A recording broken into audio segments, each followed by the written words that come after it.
बस बस बस.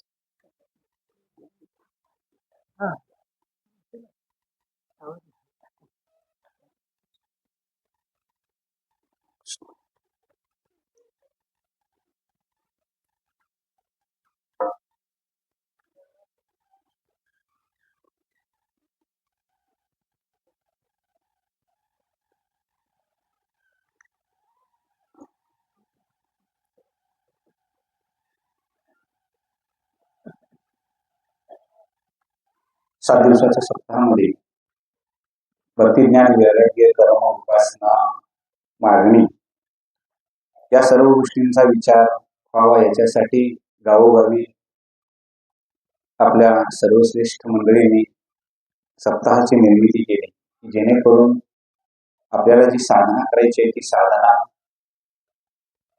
या 7 दिवसामध्ये करता यावी.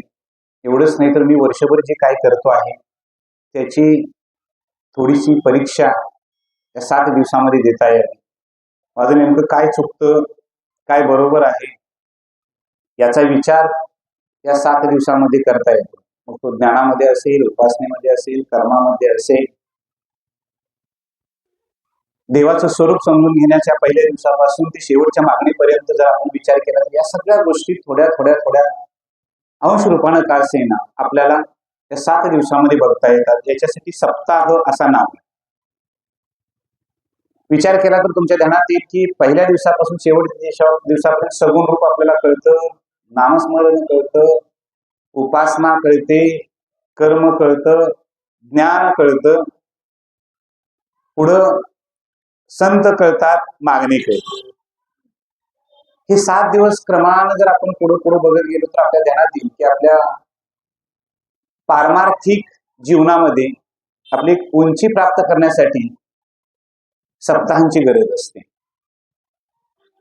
सर्वांनाच तीर्थक्षेत्राच्या ठिकाणी जाऊन चातुर्मास करता येत नाही, सर्वांनाच एखाद्या उत्कृष्ट तीर्थ ठिकाणी जाऊन श्रवण करता येत नाही. तो लाभ सप्ताहाच्या निमित्तानं गावात मिळावा. आणि ही परंपरा पूर्वीपासून चालत आलेली आहे आणि पुढं चालणार आहे. आता काय करायचंय तर आता आम्ही त्याचा एक बिंदू म्हणून आहे, त्यामध्ये आपण ती गोष्ट स्वीकारत, ती माझी उपासना चाललेली आहे, कर्म चाललेलं आहे, ज्ञान आपण मिळवत आहे, आपण नाम घेत आहे, या सगळ्या गोष्टी माझ्या योग्य आहेत का, बरोबर आहेत का याचं तपासून घेणं. एवढं जरी आपण काम या 7 दिवसामध्ये केलं तरी सुद्धा गावातील साधक वृत्ती पारमार्थिक जीवन जगणाऱ्या लोकांची वाढत राहते. आणि म्हणून याच्यासाठी आज आपण चिंतन करणार आहोत की नेमकं कर्म कशाला म्हणायचं, कर्म म्हणजे नेमकं काय आहे, ते कसं करावं. आता इथं कर्म सांगत असताना व्यवहारिक आणि पारमार्थिक या दोन्ही कर्मावर अवलंबून असणारी व्यक्ती ही उच्चतम कोटीला जाऊन पोहोचू शकते. ही संतांच्या चरित्रामध्ये आपण अनेक पाहतो. व्यवहार संतांनी कधी सोडला नाही आणि देवाला आळवायचं कधी थांबले नाही, पण व्यवहार आणि संसार या दोन्हींची सांगड घालत ते अगदी शेवटच्या टप्प्यापर्यंत लोकांना, समाजाला आणि स्वतःची उन्नती साधत साधत पुढे जायला लागले, गेले. त्याच मार्गाने आम्ही चाललो आहोत. महाजन येन गतस पंतहा, झाडू संतांचे मार्ग, आडराणे भरले जग, उचिष्टाचा भाग शेष उरला तो शिव. या पद्धतीनं आपण पुढे जातो आहोत. म्हणून कर्म मार्गामध्ये असताना शारीरिक कर्म कसं करावं, ते कोणत्या आश्रमामध्ये असताना करावं का कोणत्याही आश्रमामध्ये असताना केलंच पाहिजे याचा विचार जर आपण केला तर भगवद्गीतेमध्ये कर्मयोग सिद्धांत हा सगळ्यात महत्वाचा सांख्य दर्शनावर आधारित सांगितलेला आहे. नियतम कर्म करू, नियत कर्म तुला केलं पाहिजे. आणि दुसरी गोष्ट आहे ते करत असताना तू कसं केलं पाहिजेस. म्हणून भगवद्गीता शोधत असताना, भगवद्गीतेतील तत्व शोधत असताना आपल्या ध्यानात येईल की एका अध्यायामध्येच फक्त एक विषय संपवलेला असा अजिबात नाही.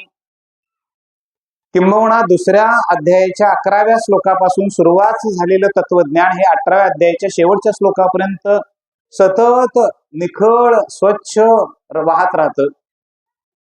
अनेक ठिकाणी कर्म येतं, पुन्हा ते कर्म कसं करावं सांगितलं जातं आणि कर्माची परिणिती काय तयार होते याचंही ज्ञान आपल्याला दिलं जातं. म्हणजे कर्मयोग म्हणजे नुसता कर्मयोग तेवढा सांगितला आणि आता कर्मयोगाचा संबंध आपल्याला कुठेही येणार नाही असा अजिबात भाग नाही.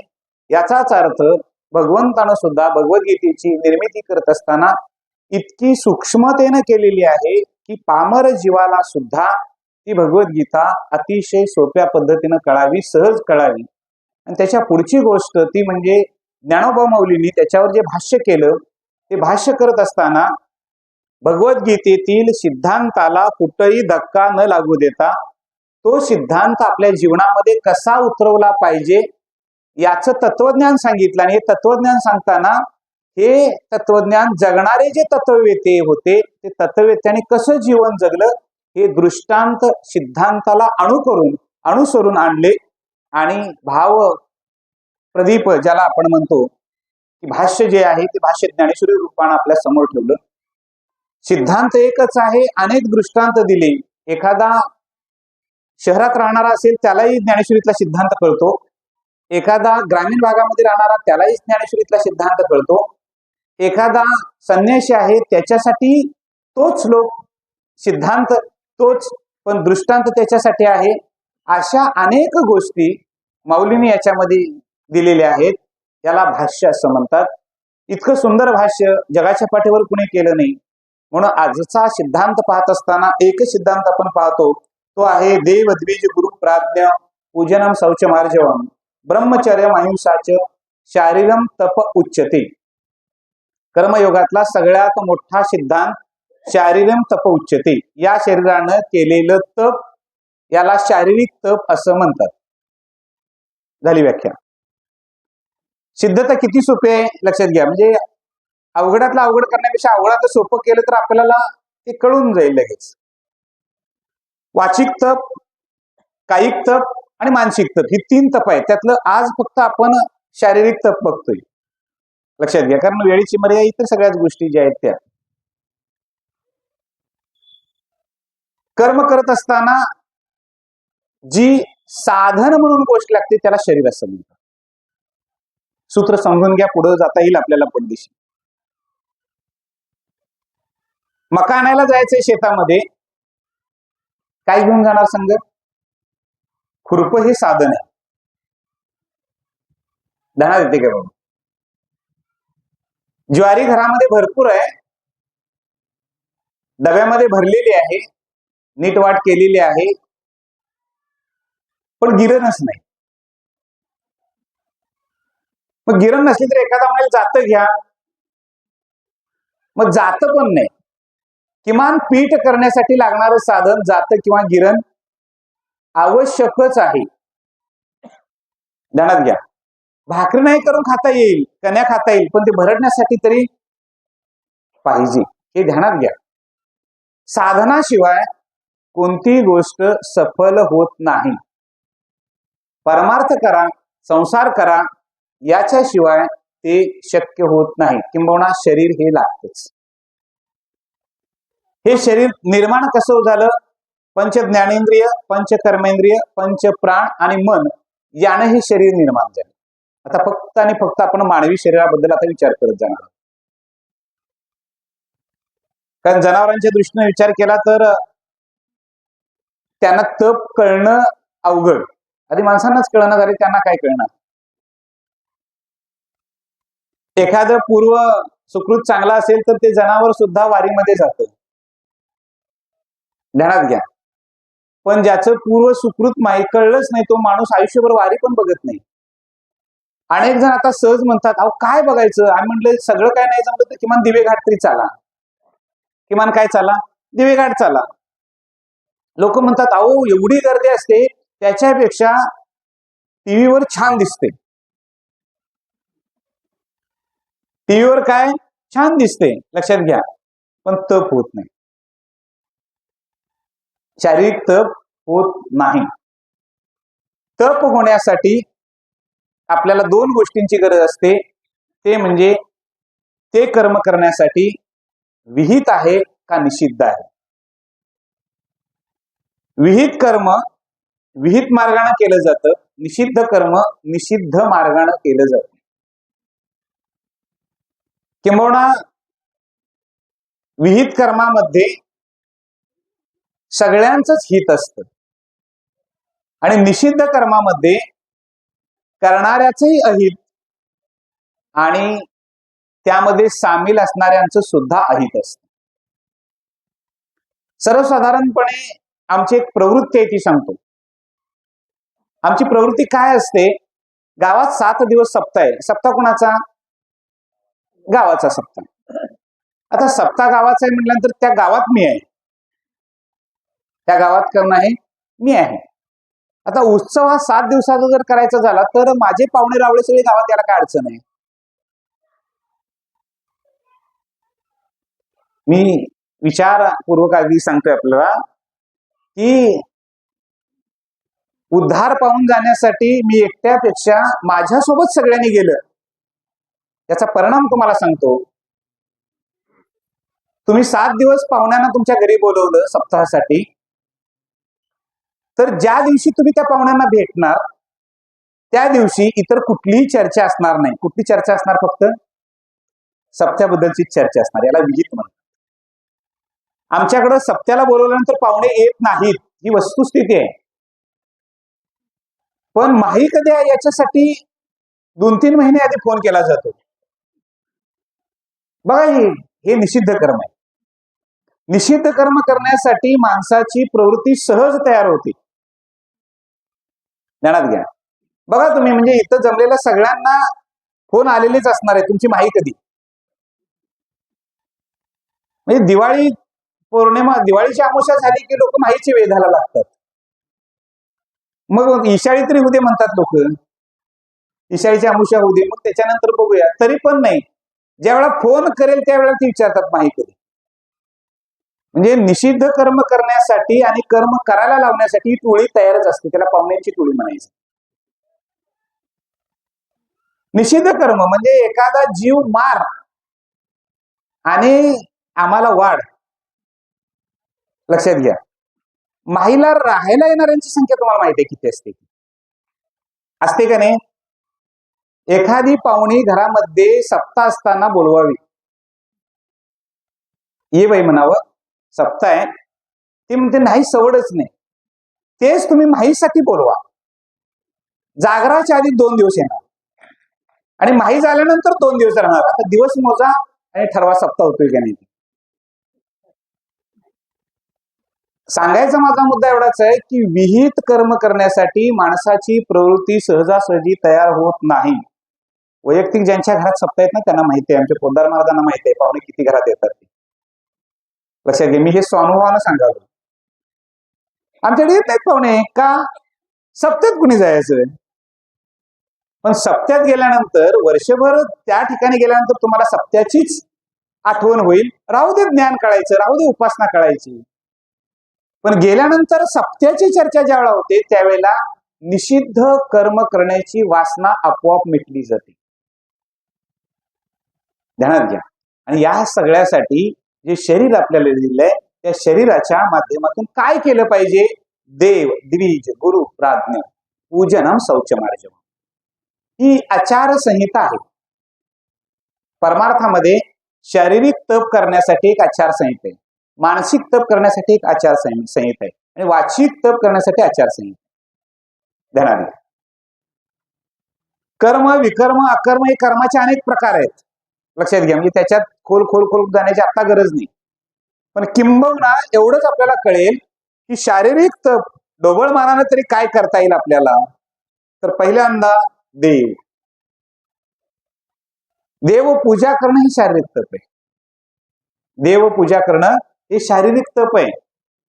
आता देव पूजा करत असताना चंचलता विरहित म्हणजे विक्षेप विरहित देवपूजा करणं हे उत्तम शारीरिक तप आहे. मी असं म्हणत नाही सगळ्यांची चंचलता निघून गेली आणि देवपूजा करतात, पण कधी जाईल तेव्हा जाईल, पण सवय तरी लागू दे. ध्यानात ते बघा, माणसाला चहाची सवय लवकर लागते का दुधाची? चहाची. आता ते बाळ पोटात असताना त्यानं चहा पिलंय का? ते नाही. चहाची सवय लावली कोणी? घरातल्यानीच लावली हो. कारण ते पांढरं दिसतंय आणि ते वेगळ्या रंगाचं दिसतंय, याचा अर्थ ते लहान बाळ रांगणार, त्याला दूध चमच्यानं किंवा वाटीनं प्यायला चालू असते, त्यावेळेला ते बघतोय हे मला पांढरं दिले आणि त्यांना वेगळं दिले, असं कसं काय. मग ते सारखं त्या कपाकडे बघतोय. मग तिची लाडकी आजी असते, आजोबा लाडके असतात, ते काय म्हणतात, पिणार काय, म्हणजे आजी आजोबांच्या टीका करतोय असं अजिबात म्हणू नका. आजी आजोबा नसतील, आई वडील असतील, पाहुणं असेल, कोण असेल ते बघायला आले की मग आपली नजर अतिशय करुणामय होती. नको त्या ठिकाणी, नको त्या ठिकाणी कर, त्याला सांगायचं तू गप दूध दिले पी. तिथं आमची करुणा एवढी उपाळून येते, अर्धा कप आपण प्यायला असतोय, अर्धा म्हणतोय की ते बाळ बघायला आपल्याकडे, त्याला ते पाहिजे असणार, त्याला नको काय असते, सगळंच पाहिजे असते, तुला काय नको असते. मग त्याला म्हणत घेणार का थोडस, मग त्याच्या वाटीत ते आपण जरासं घालतोय, मग ते म्हणते अरे हे पांढरं पिण्याच्या ह्यात मिसळून पिलं तर चांगलं लागते. मग ते हळूहळू हळूहळू त्याला इतकी सवय लागते की दूध हळूहळू ती बंदच करते आणि ती चहा मागायला चालू करते. हिताची गोष्ट स्वतः चांगल्या पद्धतीनं स्वीकारण्यासाठी कोणीही मनुष्य प्राणी तयार होत नाही, त्याला ती सवय लावावीच लागते. हा शब्द लक्षात ठेवा, लावावीच लागते. चहा हे वाईटच आहे हे त्याला त्यावेळेला वयाला कळत नाही, मग त्याच्यासाठी तुम्हाला बदलावं लागतं, तुम्ही त्याच्या समोर चहा प्यायचा. हे अवघड आहे ना. आम्हाला दुसऱ्याला सांगायला फार सोपं वाटतंय, पण स्वतःवर आलं की ते वाईट वाटते, हे अवघड आहे. त्यांना घ्या. मग इथं देव द्विज गुरु प्राज्ञ पूजनम शौचमार्जनम, देव आणि द्विज, गुरु आणि प्राज्ञ. सर्वसाधारणपणे आपल्याला ज्ञात आहे की जिथं सप्ताह चालू असतो त्या ठिकाणी पुण्याची गणना कोण करी हा शब्दप्रयोग वापरला जातो. प्रवचन करणारा, कीर्तन करणारा, टाळ धरणारा, चाल माग म्हणणारा, मृदंग वाजवणारा अधिक पुण्यवान, असा गैरसमज कुणी करून घ्यायचा नाही. इथं झाडू मारणारा त्याला जेवढं पुण्य तेवढंच कीर्तन करायला आपण तुमच्या ध्यानात येईल काय, किंबहुना आधी झाडू मारावं मग कीर्तन करावं. ध्यानात येईल काय बघा. जर वाचायचं असेल तर पाठीमागे गाडगे महाराजांचं सगळे चरित्र वाचा, मग पुढे या. ध्यानात घ्या, आधी काय मारावं, झाडू मारावं. पण विशेषतः असं वाटतं की झाडू मारणाऱ्याला पुण्य काहीच नाही. अरे जे वक्त्याला पुण्य आहे तेच तिथं आहे. कारण हे मी म्हणत नाही, हे माऊली म्हणतात, तया प्रिया देवालया यात्रा दिके करावया, 8 प्रहार जैसे पाया उळीग धापे. हे माऊलींचं भाषा इतकं सुंदर आहे की आधीच सांगितलं तुम्हाला, सिद्धांताला दृष्टांताची जोड कशी द्यावी माऊलींच्याकडून आपण घ्यावं. की प्रिय देवालय, प्रिय देवालय, जे तुमचं प्रिय देवालय आहे तिथं जाऊन सडा मार्जन करणं, सडा मार्जन, झाडू मारणं. तुम्ही कोणती तुमची ग्रामदैवत आहे ना, किती जण झाडू मारताय. आम्ही ठरवलेलं असते कुणी मारायचं, गुरुवानच मारायचं, किंवा जे गावात एखाद्याला दिलेलं असते त्यानंच मारायचं नाहीये. लक्षात घ्या, तो मारलं तर त्याला त्याचं विहित कर्म आहे, त्याचं विहित पुण्य प्राप्त होईल त्याला. पण इथं शब्द वापरतात तया प्रिय देवालया, तुला प्रिय असणार देवालय. आता ते कवा तरी जाऊन मारायचं नाही, त्याला नित्य म्हणतात, त्याला शारीरिक काय म्हणायचं. म्हणून एक लक्षात घ्या, सज्ञानाचे झोंबे कंठी नाना संकटे नाचवी हे माऊलीने शब्द प्रयोग केला ना, तो अत्यंत महत्वाचा आहे. ज्ञानी माणसाच्या अंतःकरणात असणारा अहंकार त्याला सर्वत्र नाचवी अहंकारोगा, सगळीकडे त्याला अहंकार नाचवतो. ज्ञानी माणूस जर कर्म करायला लाजला तर ते ज्ञान अतिशय घातक, अतिशय घातक. लक्षात घ्या, त्याच्यापेक्षा अज्ञानी चांगला, कारण तो काहीच नसतं त्याच्यामध्ये, तो नित्यनेमानं. अशी असंख्य माणसं असतात की जी नित्यनेमानं देवपूजा करतात, झाडू मारतात, देवाच्या पुढं सडा मार्जन करतात, म्हणजे पाणी शिंपडणं किंवा रांगोळी घालणं, हे सगळं काम कुणाला न करता सुद्धा करणारी माणसं आहेत. ध्यानात घ्या, हे केल्यानंतर ते कधी 8ही प्रहार, 8 प्रहरामध्ये त्याचा ध्यास घेणं, याला शारीरिक तप म्हणायचं. ध्यानात घ्या. त्याच्या पुढं सांगितलेलं आहे देवांगण मिरवणिया, देव अंगण मिरवणिया. देव अंगण म्हणजे आता हे देवाचं अंगण आहे, हे मंदिर आहे, त्याच्या भोवतीने असणार हे देवाचं अंगण आहे. त्या देवाच्या अंगणामध्ये आपण स्वच्छता राखली. लक्षात घ्या, म्हणजे झाडू मारणारा मारेलच, पण मी इथून जाताना शेंगदाणे खात चाललेलो आहे. शेंगा 4 हातामध्ये आहेत, ते शेंगदाणे मी खात चाललेलो आहे. आता ते शेंगदाणे खात जाताना जर मंदिर परिसरामध्ये ते फोलपट पडलं तर पुण्य नाही, पापच. फोलपट जरी टाकलं तर चुकून पडले, ते का तुम्ही मुद्दाम टाकलाय का? शेंगदाणे खात जाताना रस्त्यानं कसं जाताय तुम्ही? फोलपट खाली टाकताय, तोंडात शेंगदाणे टाकताय, पुढे जाताय, फोलपट तिथं पडत जातं. आता ते कसपटासारखं असणारं फोलपट हे सुद्धा तुम्हाला निषिद्ध कर्म आहे टाकणं तिथे. कुठं? देवांगण मिरवणिया, अंगोपचार पुरवणिया, स्वतःच्या अंग उपचारानं. म्हणून एखादा टाकत गेला असला तर उचलणारा त्याला पुण्य, पण टाकणाऱ्याला पाप. पुण्य करता होय पाप, दुग्ध पासोनी पाजोनी पोसिल असा. आणि मग आपल्या ध्यानात येईल असं पुण्य करायला लागलोय आपण, क्षणाक्षणानं आपण पुढं करायला लागलोय. मग ती आचारसंहिता सांगितली, ज्याला आपण विहित पूजा म्हणतो. मग असं वाटेल का तुम्हाला की कोणत्या देवाची पूजा करावी? इथे स्वातंत्र्य दिले, म्हणजे परमार्थ एवढं स्वातंत्र्य कुठेही नाही. फक्त त्या स्वातंत्र्याचा गैरफायदा लोक जास्त घेतात, एवढाच तोटा आहे. म्हणून मी शब्द पहिल्यांदा वापरला, आचारसंहिता. आचारसंहिता तोडल्यानंतर काय होते? टी.एन. शेषन यांनी दाखवलं आपल्याला. लक्षात आलं का? त्याच्या पूर्वी आचारसंहिता होती, पण लोकांना माहिती नव्हतं काय करायचं, काय काय झाल्यानंतर काय होतं ते. आचारसंहिता का असावी? न्याय व्यवस्था बिघडत नाही, तशी शरीराला आचारसंहिता असावी. मिळते म्हणून खात जायचं नसतं. स्वतःच्या आहाराबद्दल आचारसंहिता असावी शरीरासाठी. युक्त आहार, विहार, निद्रा, बहुभाषण, नेम इंद्रियाची साथ, नसावी बासर, ही आचारसंहिता आहे शरीराची. तुम्ही पाहुणे म्हणून आल्यानंतर तुमच्या समोर भरपूर काही ठेवले, मग सगळेच पदार्थ आवडते आहेत म्हणून तुम्ही जर सगळेच खात बसला तर तुमचं काय होणार? तुमची काय आचारसंहिता आहे का नाही? तुमची काय आचारसंहिता आहे का नाही? आहे, ती ठेवली पाहिजे. कदाचित तुमची आचारसंहिता पाळताना 4 माणसं दुखावली तर चालतील, दुखवू नये पण दुखावली तर चालतील तुमची आचारसंहिता करताना. हरिपाठाची वेळ झाली, म्हणाले नाही गप्पा मारत बसा, किंवा बऱ्याच दिवसांनी भेटलाय, बसा मी चाललो. माझ्या वाचनाची वेळ झाली त्यावेळेला एखादा सांगितलं नाही थांबा बऱ्याच दिवसांनी भेटलोय, नाही मी चाललो. ही आचारसंहिता स्वतः पाळली पाहिजे. कदाचित लोकांना वाटेल हा अहंकारानं काहीतरी करतोय, वाटू दे लोकांना काय वाटायचं, पण माझ्या नियमामध्ये मी बदल करणार नाही, याला आचारसंहिता. लक्षात घ्या. म्हणून मी नेहमी म्हणत असतो, संसारात तडजोड किती करत जावं काय अडचण नाही, पण परमार्थात तडजोड कधी करू नये. ज्या दिवशी परमार्थात तडजोड करायला तुम्ही शिकला त्या दिवशी तुम्ही परमार्थात पुढच्या गतीने नाही मागच्या गतीने चालायला चालू केली.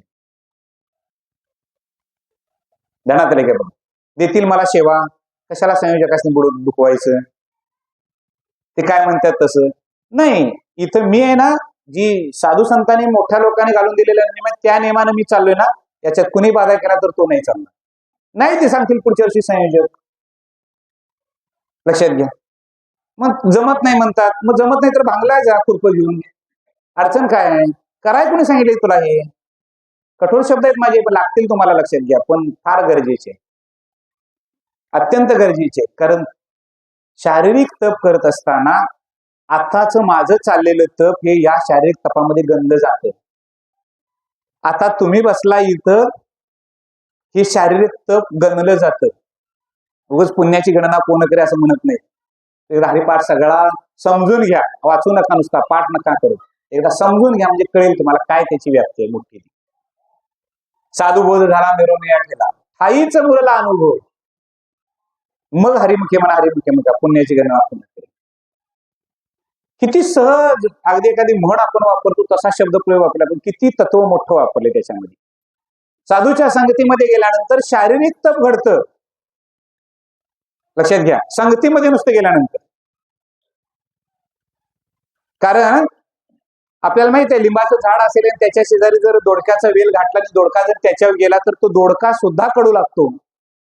कारण का? संगत. बाह्य रूपानं दिसणारी संगत ही सुद्धा घात करू शकते. मग दोडका आतूनही कडू होतो. ध्यानात येते काय बघा. आणि म्हणून सांगितलेलं आहे काय करा, लिंग का प्रतिमा दिठी. तुम्हाला वाटतं ना शारीरिक तप करायचं, एखादं लिंग महादेवाचं मंदिर आहे तिथं जाऊन पूजा करा, काहीच अडचण नाही. नाही मिळाली प्रतिमा, त्याची प्रतिमा, त्याचं पूजन करा. शारीरिक तप उच्चते.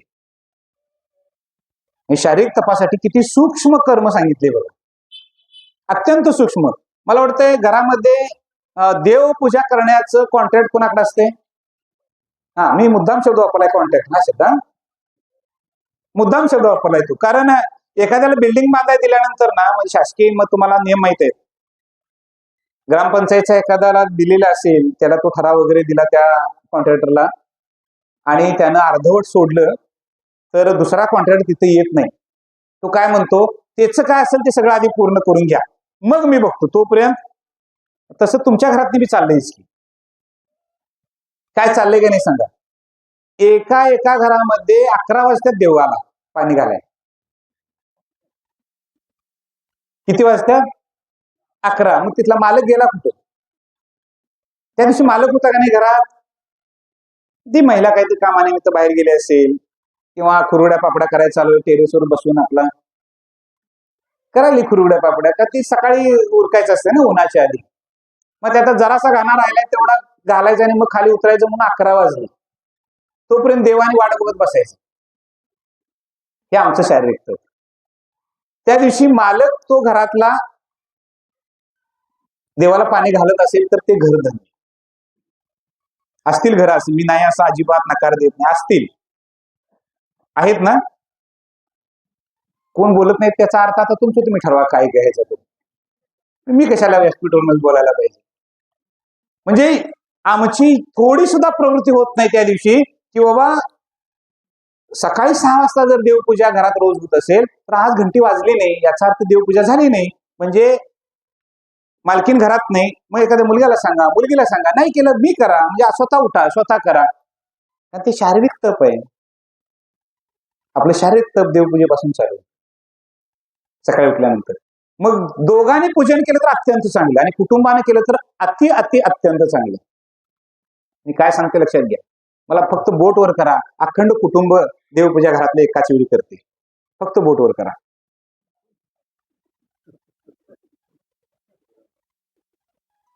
एकदा नाथ महाराजांचं चरित्र सगळं वाचा. आला योगायोग तर ऐका माझ्याकडं भविष्यात कधी. नाथ महाराजांचं चरित्र, अखंड कुटुंब देवपूजा एकाच वेळी करत होते, म्हणून देव त्यात सामील झाला. उगाच देव सामील होत नाही कोणाच्याही पूजेत. ते स्वतःचीच पूजा करायसाठी स्वतःच पाणी आणून देतो नाथांच्या घरातली. लक्षात घ्या.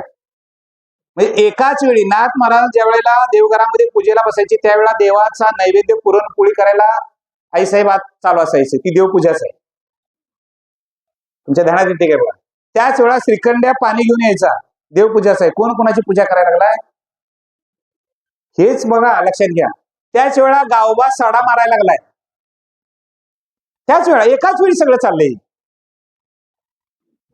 सडा त्याच वेळा मारायला लागलाय. तो फुलं आणून तोच द्यायला लागलाय त्याच वेळेला. एकाच वेळी सगळं कुटुंब, आणि एक दिवस नाही, अखंड आयुष्य. मला प्रश्न तुम्हाला विचारला, मी एक दिवस तुमच्यातला सांगा. अखंड कुटुंबाने देवाला, सत्यनारायणची पूजा असली तर कुटुंब एकत्र बसत नाही. आणि मग देवपूजा रुची तर लक्षात घ्या. म्हणून शारीरिक तप म्हणून म्हणायचं नाही भाद्रानं केली देवपूजा असं म्हणायचं नाही कधी. ध्यानात घ्या. कारण ते कॉन्ट्रॅक्ट दिलेलं असते घरात. ते तुझं तू बघ, तुला काय पाहिजे ते सांग, तुझं तू बघ, एवढं म्हटलं जाते. पण मंडळी एक लक्षात घ्या, तुझं तू बघ ज्यावेळेला आपण म्हणतो त्यावेळेला तिनं पुण्य केलं तर त्यातला वाटा तुम्हाला 100% नाही. तुम्ही देवपूजा केली तर 50% तिला, एवढं लक्षात. मग आता ही वाटणी कळते ना सगळ्यांना. भाऊबंदकी सगळ्याकडेच आहे, त्यामुळे कळते. ते काय फार खाली उतरून सांगायला पाहिजे असं काय नाही. लक्षात आलं की बघा. अगा जायाचे जे विहित तेच ईश्वराचे मनोगत. पतीची मता अनुसरणे पतिव्रता, अनायासी आत्महिता भेटीची ती. पत्नीनं केलेल्या कर्माची पुण्य पत्नीच भोगते, तिलाच मिळतं. पण पतीने एखादं कर्म केलं तर त्याचा निम्मा वाटा तिला अर्धांगिनीला जातो, म्हणून तिला अर्धांगिनी असा शब्द वापरलाय. मग तुम्ही किती वेळा देवपूजा दिवसात करायला पाहिजे? किती वेळा केला पाहिजे? किमान 2 वेळा तरी करा, म्हणजे एक शिल्लक राहील तुमच्यासाठी. सकाळी पाणी घाला, देवपूजा करा, नैवेद्य, पण संध्याकाळी आल्यावर काहीच नाही मिळालं तर स्वतःच जेवाय वाढलेलं ताट उचला आणि तसंच घेऊन पुढे जावा. वेगळं काय करायचे आहे? म्हणजे माझ्या घरातली आश्रमातली व्यवस्था अजूनही तशीच आहे, आता सुद्धा तशीच आहे. माझ्या आदरणीय तळाशकर महाराजांनी वडिलांनी सांगितलेली जी परंपरा आहे ती आजही तशीच आम्ही पाळतोय, की नैवेद्यासाठी ताट वेगळं आम्ही बांधत नाही कधी. जे जेवण स्वयंपाक बसल्यानंतर सगळ्यांना जे ताट मांडून घेतलं जातं त्यातलं ताट एक उचललं जातं आणि देवासमोर नेऊन दाखवलं जातं सकाळी संध्याकाळी. काय वेगळं तुम्हाला करायचं आहे? जे तुम्ही ग्रहण करणार आहे ते आधी फक्त ईश्वरार्पण वस्तू, कृष्णार्पण वस्तू म्हणा, आणि ते घ्या ना, ते अन्न हे पूर्ण ब्रह्म आहे. मग एवढं तरी जमल का नाही? 50% वाटणी होण्यापेक्षा 100% होऊ देत अशी माझी अपेक्षा आहे. बघा जमतंय काय? लक्षात आले काय? बघा, शारीरिक तप त्याला पर्याय नाही. शारीरिक तपाला पर्याय नाही, ते केलंच पाहिजे.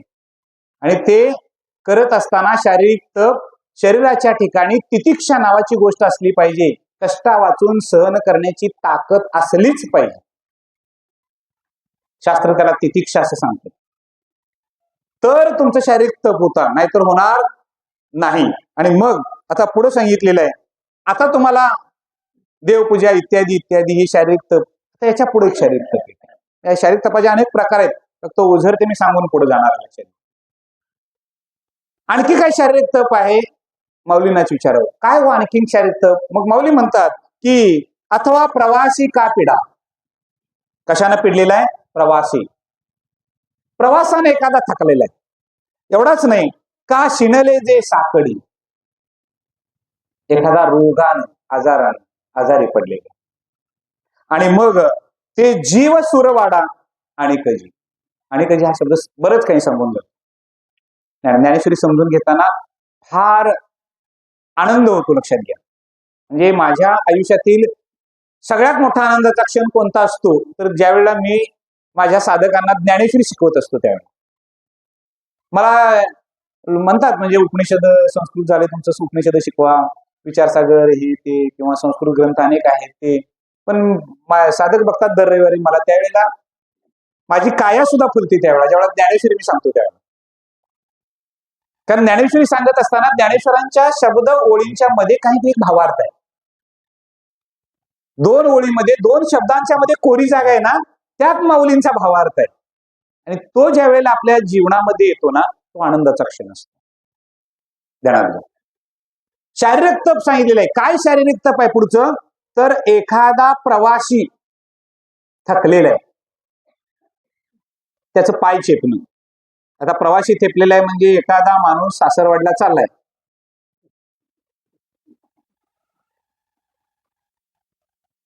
पूर्वीची माहिती आहे, पूर्वी काय लोक काय करायची, सासरवाडला जायचं झालं तर 4 भाकरी घेऊनच जायचं, म्हणजे 1-2 धर्मशाळा गाठून 1-2 वस्ती होऊनच सासरवाडला. आता गावातल्या गावात भागवातल्या ते सोडून द्या, पण पूर्वी होतं तसं, होतं का नाही? मग आता असा एखादा प्रवासी आलाय, सायंकाळच्या वेळा थांबलाय आणि धर्मशाळेच्या दारात आपण थांबलोय, त्याचे पायाला फोड आलेले आहेत आणि आपण म्हणणार आता प्रवास करून आलाय. माऊलींनी सांगितले की प्रवाशाचे पाय चेपावेत. बाबा बस, जरा तेल घेऊन येतो, तेल लावतो आणि काय करतो, तुझी सेवा करतो, तुझी पीडा थोडीशी दूर करतो, असं म्हणून त्याचे पाय आपण मांडीवर घेतले आणि चोळायला सुरुवात केली, तेल लावायला सुरुवात केली आणि विषय निघाला, बाबा काय करायचं चाललाय, काय करायचं, हिकाडे होती माहीला म्हणून गेली ती यायच नाही बघा, तिला आणाय चाललोय. सेवा कोणाची करायलास? कुणाची करावी आता पुढचं सांगतोय. एखादा तीर्थयात्रेला गेला, तीर्थयात्रेला चाललेला, एखादा दिंडीमध्ये. लक्षात, हे शारीरिक तप सोपं असते, फक्त आतापर्यंत तुमच्यापर्यंत आलं नसेल म्हणून मी सांगतोय फक्त. लक्षात मी काय मोठा असा अजिबात नाही, सांगतोय फक्त तुम्हाला. दिंडीतनं चाललाय तुम्ही, दिंडीतनं चाललाय ना, तर दिंडीतनं जाताना काही आपल्यापेक्षा जास्त वयानं माणसं असतात. दिंडीमध्ये काही रोग पिढीची माणसं असतात. एखाद्याला ताप आलाय, बसा ना रात्रभर तुम्ही त्याच्या डोक्यावर पट्ट्या ठेवत. ती शारीरिक तप आहे. तो नसू दे माझ्या घरातला, माझ्या गावातलाही नसू दे, पण माझ्या दिंडीत आहे, माझ्या ज्ञानोबा तुकोबांच्या दिंडीत आहे.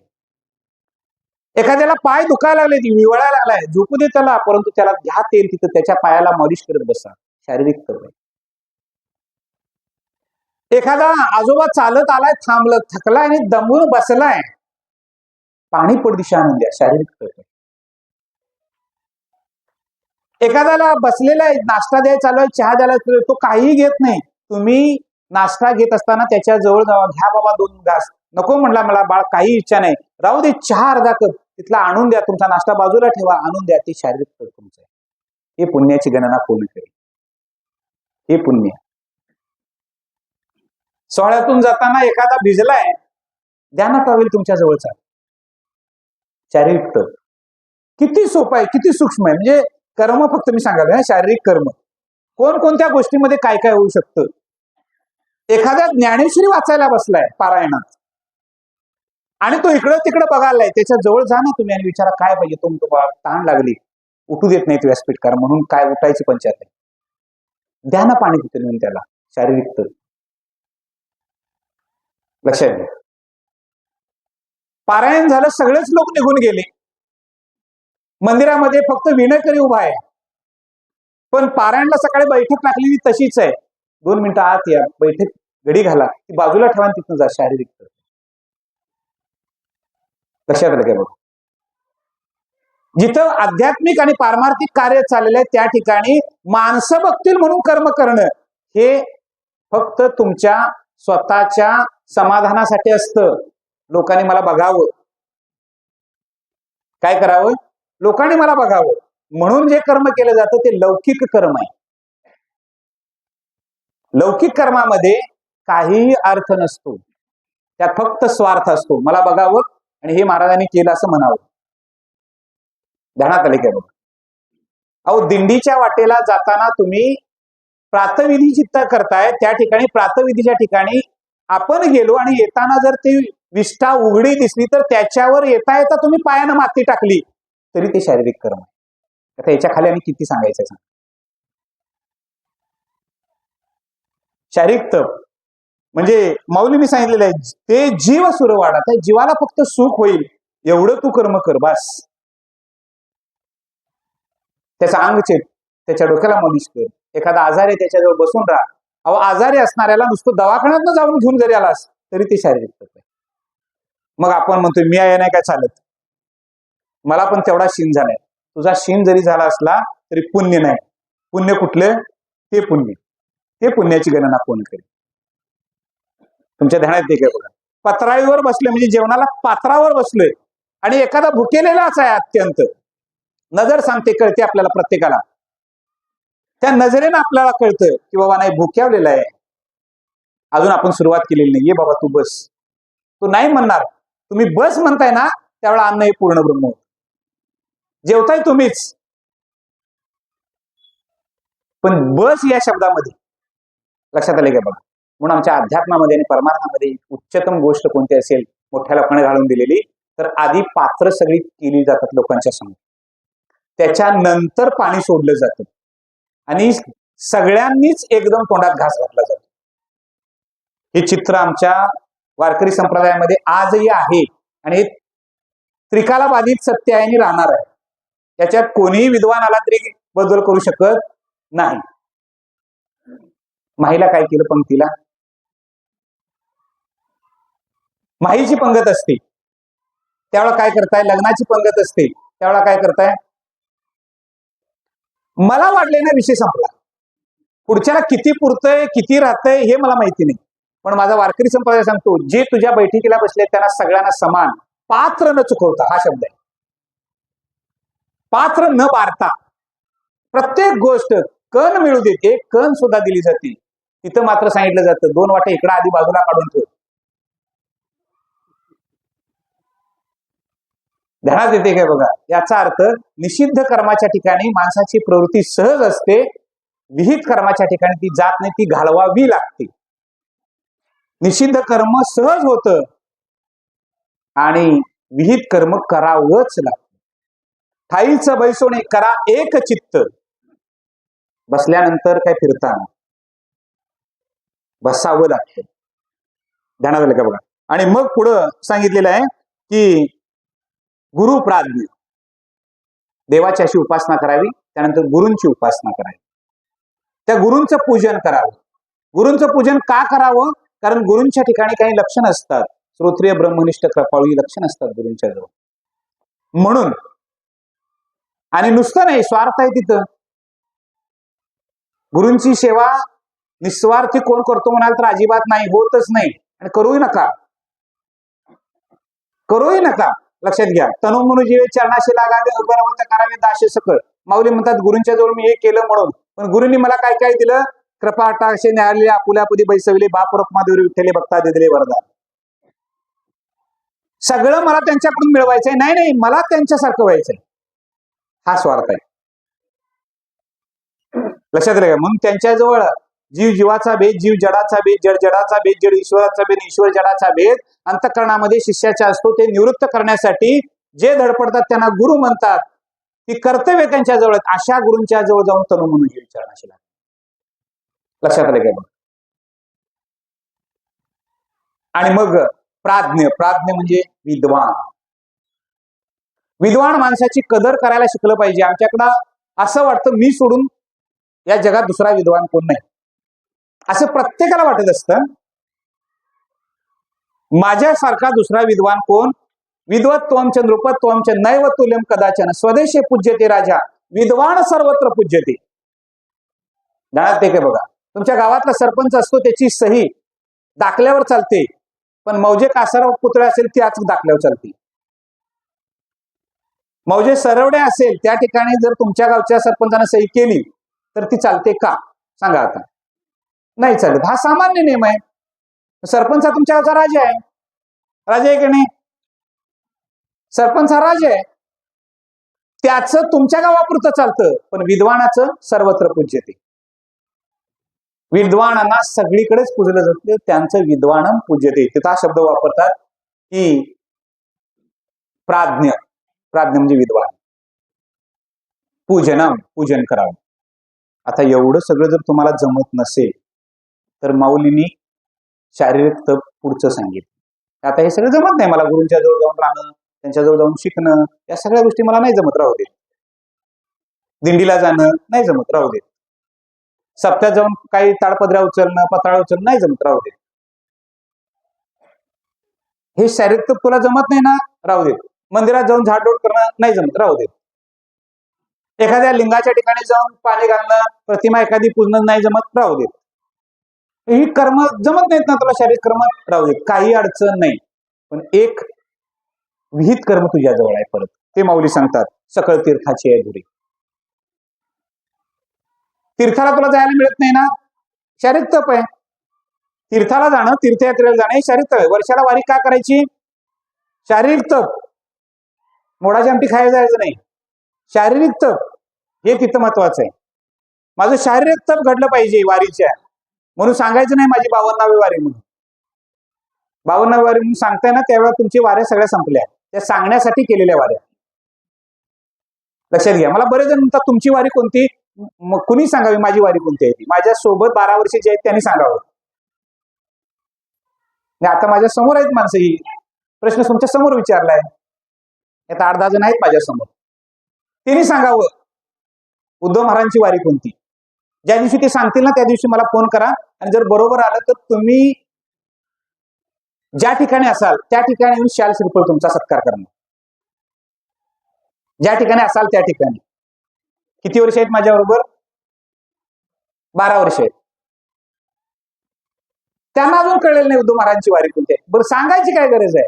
ज्या दिवशी कळेल ना त्या दिवशी माझी सांगण्यासाठी वारी झाली, कारण ते शारीरिक तप आहे. मी का सांगू? लक्षात येते काय बघा. हे शारीरिक तप केलेलं सांगायचं नाही, दाखवायचं नाही. मग हे काहीच जमत नाही ना तुला, वारी जमत नाही, राहू दे, चला पुढं. किती आणि ज्याला आपण लोकशाही, परमार्थातली लोकशाही, किती लवचिकता आणायची खाली माऊलीनी. हे जमत नाही, राहू देत म्हणले, हे बी करू नको तू, पण एक सकल तीर्थाचे जे का माता पितरे तया सेवेशी किर शरीरे लोणकीचे. एवढं तरी जमते का नाही तुला बघ. सकळ तीर्थाची धुर ज्या ठिकाणी एकत्र जमले ती तुझी आई बाबा आहेत. ते तुझे कोण आहेत?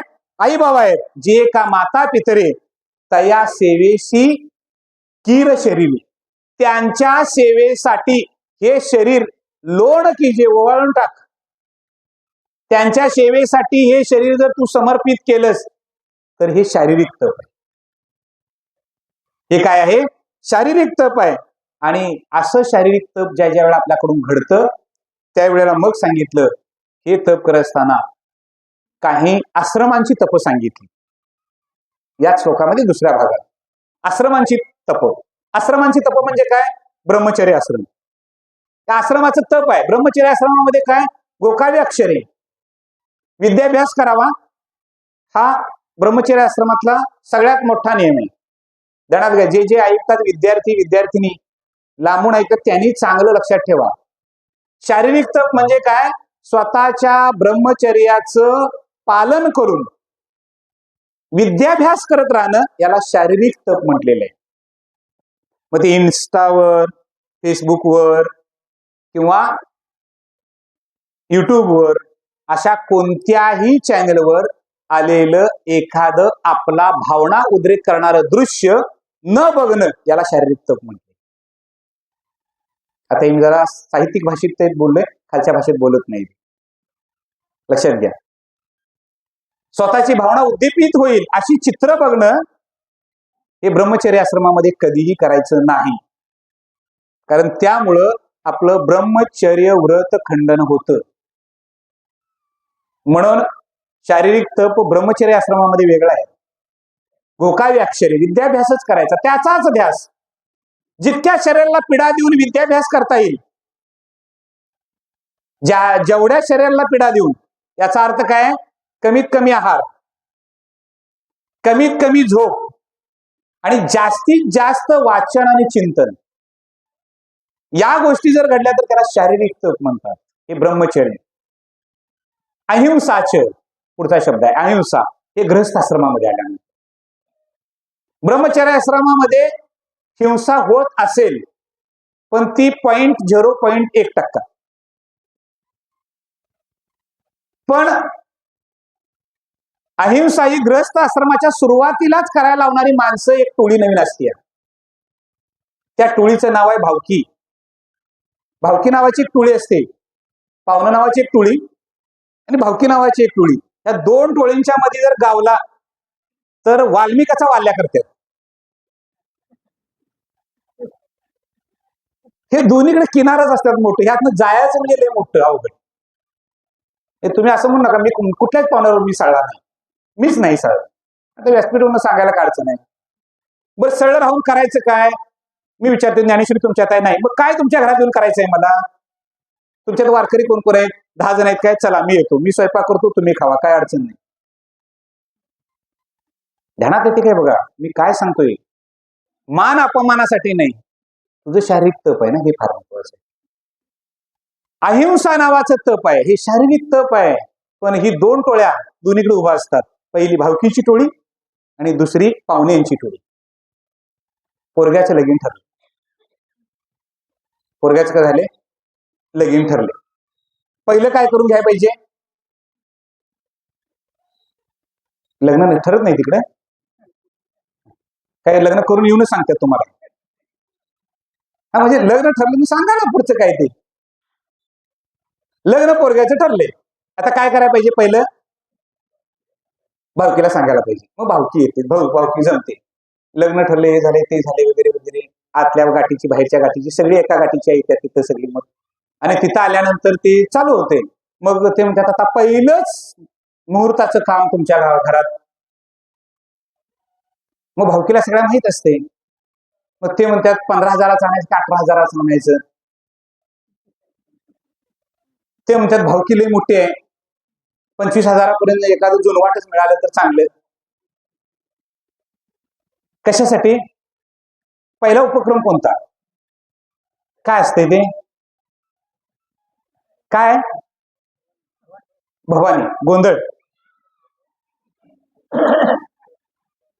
गोंधळ घालून संसाराची सुरुवात. आयुष्यात लागल कसं सळलं. आणि एक एक एवढी हुशार असतात, आजोबा जिवंत असतात, ते नातवाच्या लग्नात काय पान काढतात, पोरग्याचा गोंधळ राहिलाय तो बी त्यातनच घ्या. म्हणजे आमच्या शुभ मुहूर्ताची सुरुवात गोंधळाने. आणि तो गोंधळ कसला? गोडा चालत नाही. मला वाटतं देवीन कुठल्या खाल्लेलं मित्र अजून ऐकाय नाही किंवा बघाय नाही. ही खाणारी टोळीच असते हो. त्या टोळीने व्यवस्था बरोबर करून ठेवलेली असते स्वतःची. कारण तुमच्या घरात लग्न आहे ना, 4 दिवस आपल्या घरात शिजवायचं नाही, चूल बंद. लक्षात आलं का? बघा, आमची पूर्वीची परंपरा, एक जुनी परंपरा सांगतो तुम्हाला. लग्नाची जुनी परंपरा कशी आहे की पासलं वराड नावाची एक गोष्ट यायची. पासलं वराड. आता ते पासलं वराड आलं ना, तर प्रत्येक भावकीमध्ये ती 4 माणसं द्यायची आणि ते कुटुंबावरचा भार कमी करायची. ज्याच्या घरात मुहूर्त कार्य आहे त्याच्या घरातल्या कुटुंबावर जो आर्थिक ताण येणार आहे तो भावकी उचलायची. आताची भावकी काय करते? अनुभव आहे सगळ्यांना, लक्षात घ्या. अहिंसा हे शारीरिक तप आहे.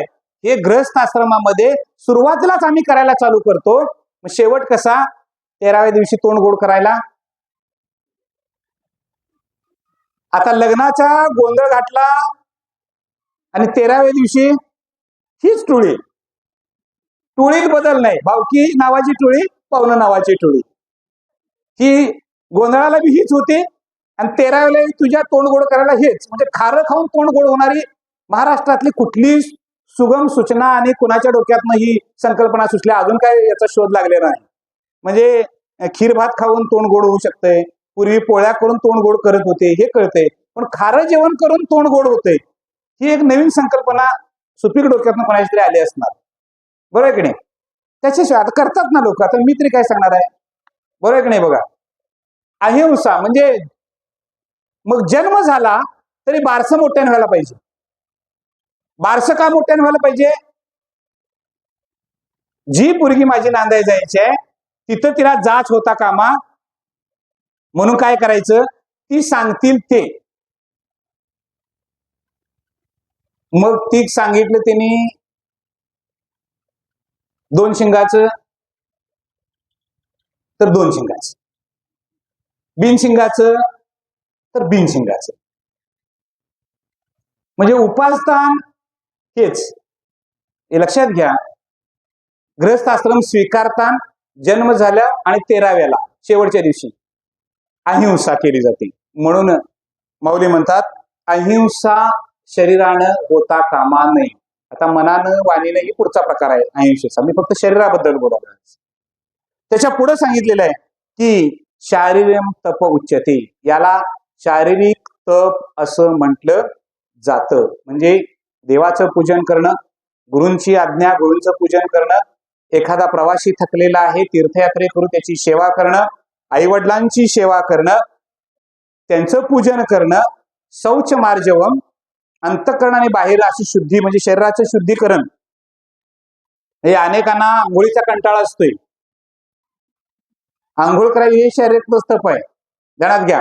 त्याच्यानंतर ब्रह्मचर्याचं पालन करणं आणि अहिंसा शरीराने न होऊ देणं, या सगळ्याला म्हणून शारीरिक तप उच्चारलं जातं. हे शारीरिक तप सर्वांच्या कडून घडावं हीच ईश्वरचरणी प्रार्थना. कुंडलिक वरदारी विठ्ठल.